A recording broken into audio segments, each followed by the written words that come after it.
Hello friends, welcome to this new session on AWS. So in the last session, we basically discussed or we continued with our security session, and we discussed about security groups, what are security groups, how we can apply them, and how we can configure the security rules or security groups to allow the traffic.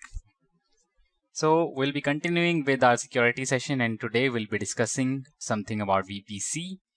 And we'll be also having a practice session on how to create a VPC. So let's start with it. So what is a VPC?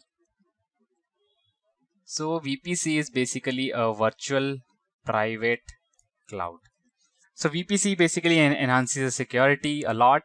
So VPC will provide you with a virtual network wherein you can launch your AWS resources. So it will basically provide you a virtual space, you can say, wherein you can launch your AWS resources. Okay. And you can also configure IP addresses, what IP addresses you want. And you can also create subnets. You can also configure gateways. And you can also configure routing tables. So there are lots more things. So VPC will basically provide you a virtual space or a virtual network wherein you can create your AWS resources, and this virtual network will be isolated from all the other virtual networks. So you will be having a separate dedicated space. So by default, whenever we create our AWS resources, it will use a default VPC. So default VPC will be created and all our resources will be launched in this default VPC. And if you want to configure your own VPC, we can do that. And if you delete this default VPC, then you will have to contact AWS to get it up and running again. So make sure that you have a good valid reason if you want to delete this default VPC. Okay, so now let's move on to a little practical session with VPC. We'll be doing this right away. So coming back to our AWS console, herein you can see we have different services lined up, and under network and content delivery, you'll find a section called VPC. You can click it.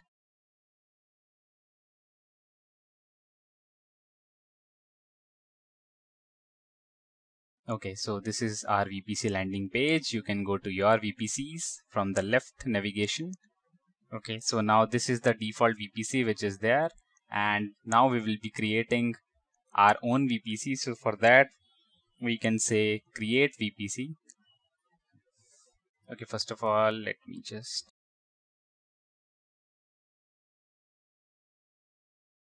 So in this section, what we'll be doing is we'll be launching an EC2 instance, which will be created inside our own virtual private cloud. So we will be having this EC2 instance. This will be our instance. And this will be inside our subnet. And then we will be having this will be our VPC. So this will be our VPC, this is our subnet, and this is our instance. And then we will also be configuring internet gateway so that our instance can communicate to outside world. So we will be explaining this diagram along as we go on. So don't worry about that. And we'll also be configuring routing tables. So this will be our gate.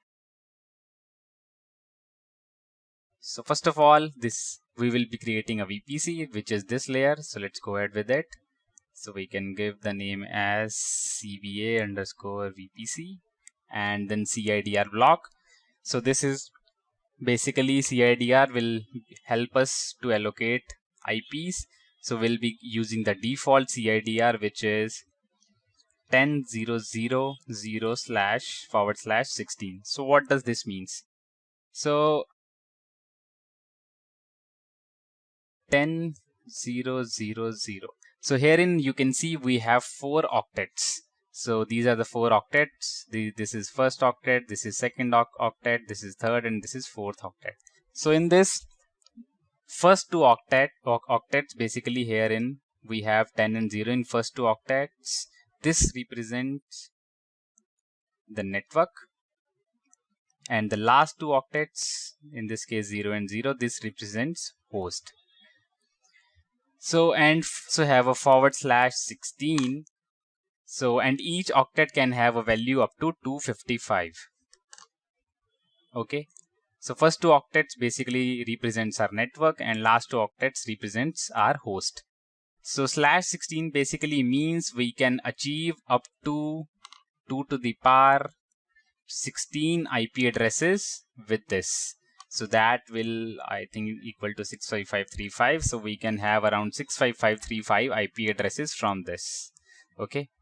So we are giving this 10.0.0.0.16. So it will be this only. And tenancy we have default and dedicated. So if we'll be using dedicated tenancy, then we will be allocated a hardware which will be used for us only, and it will be pretty faster. But obviously if you will be using a dedicated hardware, then the cost will be pretty high. So we'll be using default only. So after that we can say create. Okay, so our CBA VPC is created. You can go to actions. You can say edit DNS host names. Say yes, save. Okay, so this is created. Now we have given IP like this 10.0.0.0. So this is basically will be a private IP. So we can use a private IPs within a network, and we will not be able to access internet with the help of private IPs. So to access internet, we will be needing public IPs. And for our private EC2 instance or our EC2 instance with private IP, if it wants to access something on the internet, then it will need to have gateway. So we will need a gateway which will help us communicate with the internet. So let's create a gateway. If you see this diagram, we have created this VPC. This is done. Now we'll be needing a gateway so that we can communicate with outside world. So for that, again on the left nav, you'll see internet gateways. Click it. Say create internet gateway. We can give it a name. I'll say CBA_gateway. After this, you can say create. So our gateway is created, and once it is created, you can attach your VPC to this gateway. We'll say attach to VPC, and CBA VPC is showing up, so we'll say attach. So our VPC is attached to our gateway. If you'll see in this diagram, we have this VPC created, and this gateway is attached to our VPC now. Okay, so now these two steps are done. Next, what we'll be doing is we'll be creating subnets. So again on the left nav, you'll click on subnets. We'll say create subnet. And let's give a naming convention. We'll say CBA_subnet. VPC will be our CBA VPC which we created. And then availability zone we'll have to choose. We'll choose US East 1A, which is North Virginia. And CIDR block in this case, we'll be choosing it as 10.0.1.0/16. In this case, it will be /24. So now what does this means 10.0.1.0?